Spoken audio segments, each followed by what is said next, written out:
हमारे जितने पदाधिकारी कार्यकर्ता हैं सब नीचे चले चले, बहनों को मौका दें।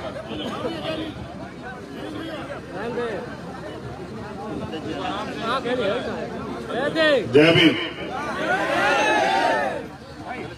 तुम लोग इधर हो जाओ थोड़े से, पीछे माताएं बहनें हैं ना, उनको देखने दो।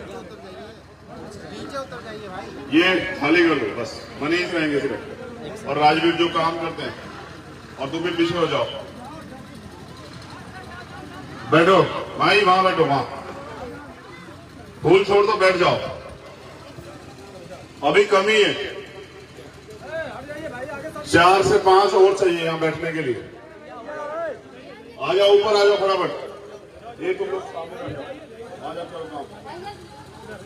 बैठो वहां जाके, जल्दी बैठो, जाओ बैठो, बैठ जाओ, बैठ जाओ, यहाँ जगह है, कहा जाओ, आप वहां बैठ जाओ, वहां जगह वही हुआ, ठीक है।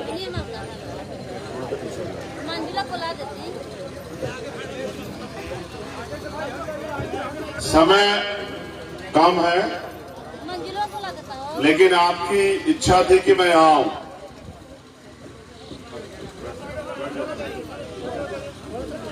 और मेरी भी इच्छा थी कि आपके यहाँ जो प्रोग्राम है, आप इतना अच्छा एक अवसर बना रहे हैं तो मैं वहां जरूर जाऊं। आज शाम में हमारा प्रचार का प्रोग्राम था, मैंने आकिब साहब से कहा कैंसिल कर दो, अब जाएंगे भाइयों से मिलने के लिए, और वहां जाके चुनाव से अलग भी हमारे रिश्ते उनको निभाएंगे, फिर आके काम करेंगे। देर रात से काम कर लेंगे, कोई बात नहीं, लेकिन जब उन्होंने बुलाया तो उनको निराश नहीं करेंगे। फिर हम यहां चले आए, लेकिन मुझे आपसे कुछ और बात करनी जो बहुत महत्वपूर्ण, और मेरी अपील है बस अगले 10 मिनट आप पे जितना भी इंपोर्टेंट फोन आ जाए, कुछ भी हो, उसे सबको छोड़ के आप 10 मिनट मुझे दें और सुने, और ये जो चहल पहल है ना, इसको बंद कर दें।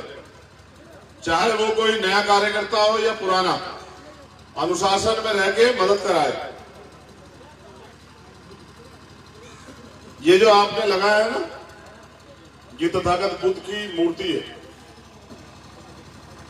और फिर बराबर में बाबा साहब अम्बेडकर की भी मूर्ति है। मेरा बहुत कड़वा अनुभव, हम लोग गांव में सतगुरु रविदास जी की मूर्ति लगाते हैं, तथागत बुद्ध की लगाते हैं, बाबा साहब की लगाते हैं, और महापुरुषों की लगाते हैं, लेकिन याद उनको कब करते हैं जब जयंती आती है। मुझे दुख के साथ कहना पड़ रहा है, अभी ये वास्तविकता में पूरी नहीं है, पहले तो इसको ढकने का इंतजाम करो। यहाँ की जो यूनिट है जिन्होंने लगाया ना, गांव के जिम्मेदार लोग, पहले इसको ढको। कोई पक्षी, कोई और तो किस तरह की वो, इनके ये मूर्तियां अपमानित ना हो, समझ रहे हो क्या करना है? सबसे पहले छत से ढकना है, चाहे स्टील का वो लगा दो, लेकिन खुली नहीं छोड़नी है। पहली बात, सिर्फ जयंती में याद नहीं करना है कि बुद्ध जयंती जाओ जाके माला चढ़ा दो, फूल चढ़ा दो, बाबा साहब जयंती जाके माला फूल चढ़ा दो, नहीं, ये ही रास्ता है। तथागत बुद्ध ने कहा अपो दीपक भव, अपना दीपक स्वयं बनो। हमारे लोग आज भी चाहते हैं कि बाबा साहब अम्बेडकर दोबारा पैदा हो जाए और आके आपका जीवन बदले। ऐसा कोई संभव थोड़ा ही है, जो व्यक्ति एक बार पैदा होकर दोबारा जन्म नहीं ले सकता। तथागत बुद्ध के बाद उसी को आगे बढ़ाते हुए हमारे महापुरुषों ने लड़ाई लड़ी और हमें जानवर से इंसान बनाने का प्रयास किया, उसके लिए उन्होंने बलिदान दिए। एक कैप वाले साहब, महान पुरुष, आपसे कहना है कम से कम 5 मिनट अपमान मत कराओ अपना। देखो, इंसान और जानवरों में फर्क होता है, हम समझाते हैं। जानवर को 50 बार कह दो उसकी समझ में नहीं आया, क्योंकि उसमें बुद्धि नहीं है बेचारे, उसका एक ही काम है खाना और उस खाने को पचाना। इंसान चीजों को समझता है, वो अच्छे बुरे को समझता है, दो दुश्मन को समझता है, वो अपनी समस्याओं के हल के लिए प्रयास करता है। अब हम भारतीय संविधान आने के बाद हम इंसान बने हैं, थोड़े से हमें अधिकार मिले हैं, कॉन्स्टिट्यूशन आया है, कॉन्स्टिट्यूशन के जरिए हम लोग अपनी तरक्की के रास्ते खोल पा रहे हैं। लेकिन अभी भी पूरी आजादी नहीं मिली। अभी भी भारत में 80% लोग साफ पानी नहीं पी पाते हैं, पौष्टिक भोजन नहीं खा पाते हैं, सबके सरों पे छत नहीं है, पक्की छत, सभी को बेहतर इलाज नहीं मिलता, सभी गरीब अपने सपने पूरे पढ़ाई अगर करना चाहते हैं प्राइवेट स्कूल में नहीं कर पा रहे हैं, सभी कमजोर वर्ग के लोग जो जीवन में सुविधाएं चाहते हैं वो नहीं ले पा रहे हैं। और इसी के लिए बाबा साहब अम्बेडकर ने मूल मंत्र के रूप में हर में वोट का अधिकार दिया। उनका उद्देश्य ये था कि वोट के जरिए ये लोग अपनी ताकत बनाएंगे, शक्ति बनाएंगे, कानून बनाने की ताकत अपने हाथ में लेंगे और अपनी सरकार बना के अपनी तरक्की के रास्ते खोलेंगे। लेकिन अभी हमारे लोग वोट की वैल्यू नहीं समझे। वो पैसे में, किसी प्रलोभन पे, अवसर पे अपनी वोट दे देते हैं और बाद में 5 साल पछताते रहते हैं। एक दिन का गलत किया हुआ निर्णय 5 साल तक रोते रहते हैं। मैंने पुरुषों को इस मंच से उतार दिया, क्योंकि ये जो है ना, ये सामने ये हमारी ये महिला शक्ति, ये हमारी सबसे बड़ी ताकत। एक पुरुष इन्हीं के शरीर का हिस्सा होता है। अगर महिलाएं नहीं होंगी पुरुष हो जाएंगे? बताओ आप ईमानदारी से। क्यों बाबा, गलत कहें क्या? अगर महिला नहीं होगी तो पुरुष जन्म ले लेगा क्या? नहीं ले सकता ना। लेकिन जैसा पुराने सिद्धांत, पुरानी व्यवस्था ने बनाया कि महिला पैर की जूती है, 2 दर्जे की नागरिक है, आज भी हम उसको ढो रहे हैं। क्यों भाई, मंच पे महिलाएं क्यों नहीं बैठ सकती? सारे पुरुष ही क्यों बैठेंगे? हमें उस व्यवस्था को चेंज करना। चेंज करने का मतलब ये नहीं कि वो लोग चले गए हम लोग आके बैठ जाएंगे। हम ये समझते हैं कि महिलाओं की जो समस्या है उन पर ज्यादा बेहतर काम महिलाएं कर सकती है, तो हमें अपने मंच पे अपनी बहनों को, माओ को, बेटियों को जगह देनी चाहिए और उनको ताकतवर बनाना चाहिए। आज के दिन मेरा सिर्फ आपसे एक यही संदेश है कि जितनी ताकत से बेटे को मदद कराते हो ना, पढ़ाते हो, लिखाते हो, उतनी ताकत से बेटी को भी पढ़ाओ, लिखाओ, उसको मदद कराओ, उसको आगे बढ़ाओ। जो पैसा आप अपने घर में इकट्ठा करके रखते हो कि बेटी की शादी करनी है, फिर दहेज लोभियों को पैसा देते हो, गाड़ी देते हो, ये बंद करके ना, कर्जा लेके देते हो, ये बंद करके बेटी को उस पैसे से पढ़ाओ। डॉक्टर बनाओ, इंजीनियर बनाओ, वकील बनाओ, जज बनाओ, टीचर बनाओ, आईएएस बनाओ, आईपीएस बनाओ, उसको अपने पैरों पे खड़ा करो। फिर ये पैसे वाले लोग दहेजी जो है ना, जो दहेज मांगते हैं, ये उसके आगे पीछे घूमेंगे। उसको कमजोर मत बनाओ, उसको मोहताज मत बनाओ। बाबा साहब अम्बेडकर ने क्या कहा कि मैं किसी भी प्रदेश, देश और समाज की तरक्की का पैमाना उस प्रदेश, देश और समाज में रहने वाली महिलाओं को मानता हूं। मैं इसलिए आपसे कह रहा हूं कि आप भी उनकी तरह उन्हीं की व्यवस्था पर चले जा रहे हैं। हमारा नौकरी कोई लगेगा तो उसे शादी में गाड़ी चाहिए, उसे सोने की अंगूठी चाहिए, उसे कैश चाहिए। और गरीब आदमी कहां से लाएगा सब चीजें? मकान बेचे, जमीन बेचे, क्या करे? इस तरह तो गरीब कभी आगे बढ़ ही नहीं पाएगा। इसलिए हम आपसे कह रहे हैं कि जो पैसा आप अपनी शादी के लिए इकट्ठा कर रहे हैं ना, वो पैसा ना इकट्ठा करके ना हमारी बहनों के ऊपर पढ़ाई में लगाइए। आप जैसे बेटे को चाहते ना नौकरी करे, उसी तरह इनको नौकरी करने वाला बनाइए। जब ये अपने पैरों पर खड़ा हो जाए तो कोई दहेज वाला ना, दहेज के चक्कर में इनकी हत्या ना करे, इनके ऊपर जो है वो गैस सिलेंडर से या फांसी लगा के ना मारे, आपकी बच्ची ना मर जाए। आप समाज बदलो। हमारी लड़ाई सत्ता परिवर्तन की नहीं थी, व्यवस्था परिवर्तन की थी, जिसमें आज भी जाति धर्म की वजह से हम लोग गुलाम बने हुए हैं और हमारा शोषण होता है। मैं आपसे हाथ जोड़ के अपील करता हूं, दूसरों जैसे मत बनिए, अपने महापुरुषों के जो विचार हैं उन पर आगे बढ़िए। बाबा साहब अम्बेडकर हमारे अपने जीवन में ऐसा प्रयास किया कि हमारे जीवन में बदलाव हो जाए। उनके 4 बच्चे कुर्बान हुए, क्या वो अपने बच्चों के लिए लड़ रहे थे? बताओ आप सब लोग, क्या बाबा साहब अपने बच्चों के लिए लड़ रहे थे? उन्होंने, उनकी पत्नी ने, जब उनका बेटा राजरत्न बराबर पड़ा तो उनसे कहा कि आप तो कहते थे बाबा साहब अम्बेडकर राजरत्न राज करेगा, ये तो मर गया है, इसका अंतिम संस्कार होगा। बाबा साहब कहे कि मुझे गोलमेज कॉन्फ्रेंस जाना है, एक बेटे की चिंता करूंगा तो आने वाली पीढ़ियों के करोड़ों बेटे जो हैं देश में गुलाम बन जाएंगे।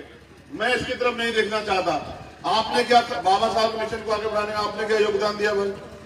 मैं तो अपने नौजवान साथियों को भी कह रहा हूं, अगर आपकी जेब में पैसा आ गया तो समाज थोड़ा बदल गया भाई। क्या जब जो लोग ताकतवर हो गए वो समाज का हाथ क्यों नहीं पकड़ना चाहते? वो क्यों एक गरीब परिवार को मदद नहीं करना चाहते? ये कौन सी क्या बदलाव हुआ है हमारे वर्ग में? हम भी तो सावंती हो गए।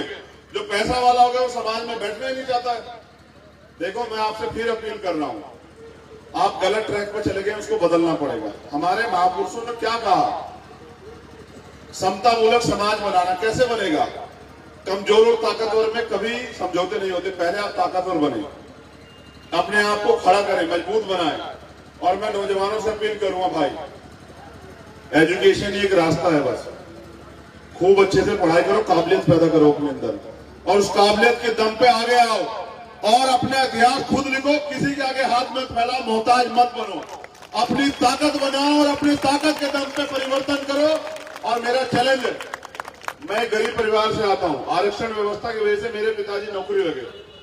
मेरे पिताजी नौकरी लगे तो हम परिवार में 6 बहन भाई हैं, 3 बहनें 3 भाई। उन्होंने हम 6 के 6 को पढ़ाया और मैंने उनसे ये सीखा कि हर गरीब, हर कमजोर जब फैसला ले ले, तय कर ले और वो उस रास्ते पे निकल जाए तो उसको रास्ता बदलने की जरूरत नहीं, बस समय लगेगा, वो लोग सफल हो जाएंगे। मैं आपसे भी अपील कर रहा हूं, नौजवान अपने आप को गुलाम ना समझे, कमजोर ना समझे, मोहताज ना समझे। वो फैसला ले, अपना संकल्प ले, अपना नियम बनाए, अपना सपना देखे, अपना गोल बनाए और सपने के लिए मेहनत करें।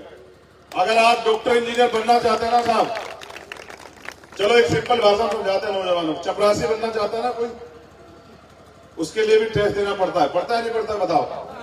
एक पुलिस का सिपाही बनना चाहे तो क्या 4-6 घंटे प्रयास नहीं करना पड़ता पढ़ने का?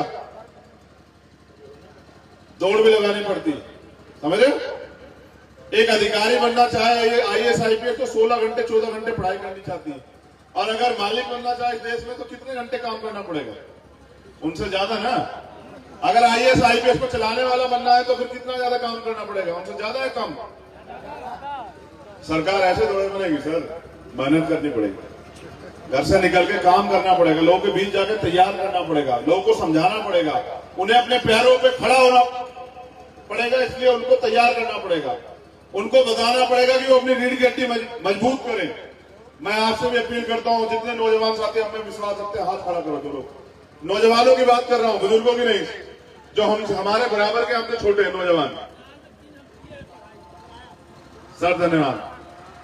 चलो वादा करो हमसे कि आज के बाद किसी के पैर नहीं छुएंगे, कोई हो चाहे। चलो वादा करो, माँ बाप के अलावा दोनों हाथ उठा के वादा करो, जो लोग हमने विश्वास करते हैं।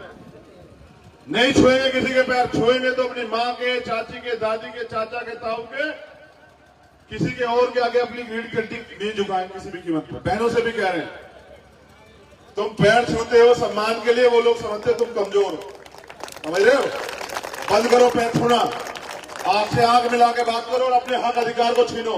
मांगने से आपको सिर्फ भीख मिलेगी, अपने अधिकार छीनने पड़ेंगे। मैं तो आपको जगा सकता हूं, बाकी काम लड़ाई आपको लड़नी। तो मेरी आपसे अपील है कि अपने आप को कमजोर ना आंखें किसी से। और ये जो बहनें ना बैठी, कौन बोलेगा तुम में से? बताओ, पकड़ो माइक, चलो आओ, हिम्मत जुटाओ। अगर तुम में से कोई वास्तविकता में बाबा साहब अम्बेडकर को मानने वाला तो आओ, माइक पकड़ो और उस माइक पे खड़े होकर बोलो। चलो हिम्मत जुटाओ। अच्छे कपड़े पहनने से कोई ताकतवर नहीं होता है, इसके लिए चाहिए जिगरा, और एजुकेशन बहुत बड़ी ताकत है। अगर हम ना पढ़ते तो क्या बोल पाते हैं? कभी नहीं। अगर आपको पढ़ना है आगे तो पढ़ना पड़ेगा, अगर पढ़ना है तो मम्मी पापा को कहना मानिए आप लोग और आगे बढ़िए। हम तो जानते हैं मेरे गांव में कि बच्चे बहुत कमजोर हो गए हैं, ना ही पढ़ रहे हैं और ना ही अपने मम्मी पापा का आदर कर रहे हैं। हम यही चाहते हैं कि मम्मी पापा का आदर करें और पढ़ें, बस यही हमारी अपील है। एक और बात, देखो भाई, आपसे 4 दिन पहले हमारे एक बड़े भाई ने हमसे एक बात कही, आज से भी कह रहे। उन्होंने कहा चंद्रशेखर सारे तीर्थ घुमाओ और सबकी मदद करो। अगर अपनी मां का सम्मान नहीं किया, उसकी मदद नहीं की तो सब बेकार। उस दिन हमने तय कर लिया, कभी हमारी वजह से हमारी मां की आंखों में आंसू नहीं आएंगे। आपसे भी अपील कर रहे हैं यार, जिस जननी ने जन्म दिया ना, उसको कभी दुखी मत होने देना यार, समझ रहे? जिस पिता ने पैदा किया ना, उसको कभी अपमानित मत होने देना यार। सच कह रहे हैं, सारी दुनिया की मदद करना और अपना परिवार खुश नहीं रहा, सब जीरो है सर। अपने माँ बाप को सम्मान देना, उनसे आशीर्वाद लेना। माँ के आशीर्वाद में बहुत ताकत होती है। तो जितनी माताएं बहनें बैठे, दोनों हाथ उठा के आशीर्वाद दो हमें कि हम इस लड़ाई को लड़े और जीते। दोनों हाथ उठा के। एक बहन शायद हमसे नाराज है, ये दो क्या एक हाथ बिना उठाए। ये बिल्कुल हमारे सामने जो बैठी, तुमसे ही कह रहे हैं, तुम जो दोनों तीनों बैठी हो ये बाबा के पीछे, हाँ तुमसे ही कह रहे हैं, बताओ हाथ क्यों नहीं उठाए हो? क्या हमसे नाराज हो? तो क्यों नहीं उठाए हाथ बताओ? नाराज नहीं तो उठाओ दोनों हाथ। ठीक है, अब ठीक, धन्यवाद। और यहां की कमेटी का धन्यवाद, हर उस साथी का धन्यवाद, उसको कवर करा लेना यार। अपने लोगों की रक्षा सुरक्षा, अपने हक अधिकार रक्षा सुरक्षा स्वयं करो, कोई भगवान नहीं आएगा करने के लिए, समझ रहे हो? इन बच्चों पे अन्याय अत्याचार खूब चिल्लाते हैं, कोई नहीं आता मदद करने के लिए, समझ रहे हो? अपने हक की लड़ाई खुद लड़नी पड़ेगी। इसको कवर करा दो।